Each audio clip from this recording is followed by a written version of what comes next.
Okay, well here we are again with another just quick, a quick little video blog, if you will, of just a couple new things that I bought. Because again, even though we're moving, I can't seem to not buy something. But everything I've got here isn't really. We'll get to it as we go. First up is this C3PO keychain. There you go. That's awesome.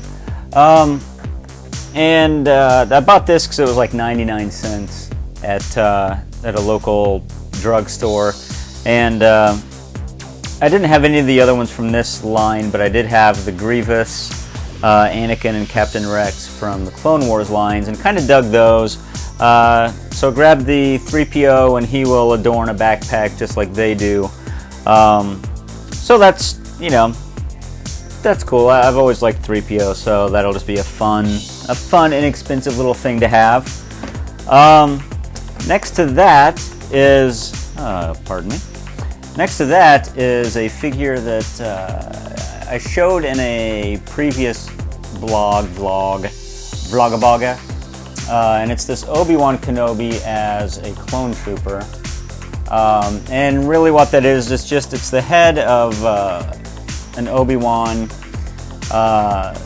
Revenge of the Sith character, and I just simply popped the head off, took the clone trooper, what do we have here, the Hawkbat Battalion clone trooper, and popped his head off and replaced it with Obi-Wan's, glued it down because it just didn't sit just right, it was a little loose.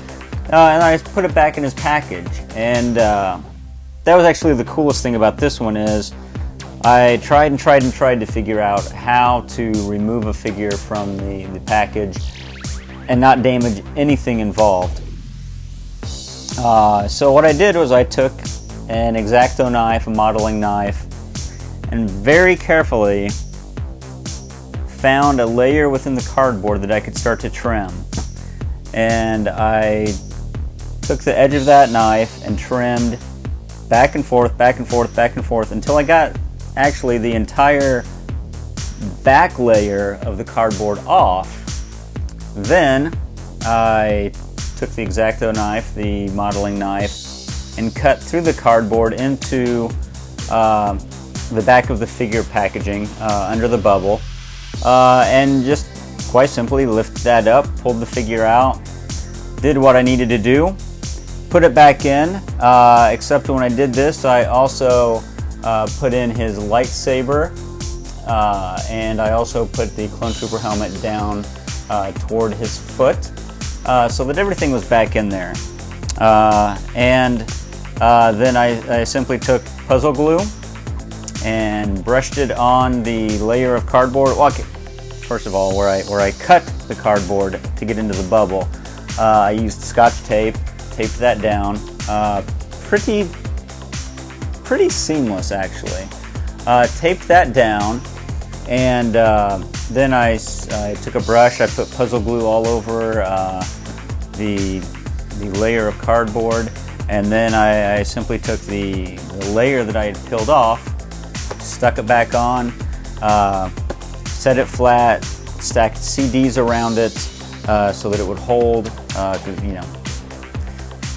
because gluing together cardboard that's been ripped apart is, yeah, it doesn't really want to hold together. So brushed that on, put it there, put some books on top of everything to keep it taut overnight.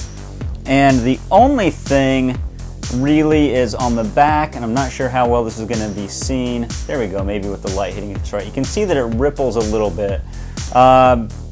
Seeing as how I had actually peeled a layer off and then the glue was wet, yeah, that's what happens when cardboard gets wet. It tends to warp a little bit. So,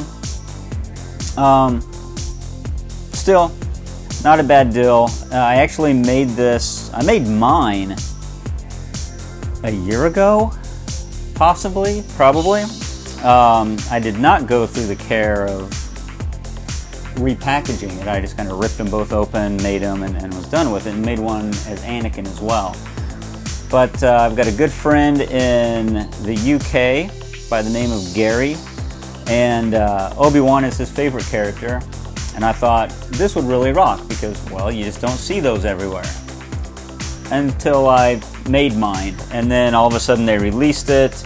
I don't happen to think that it's as good as that. It was from the Clone Wars line, not the cartoon, but more the graphic novel kind of figure. I just didn't like it as well. This one I just think really fit the character well. I don't know if the Clone Trooper helmet will go on his head. I think Gary will leave it boxed up, so it's no big deal.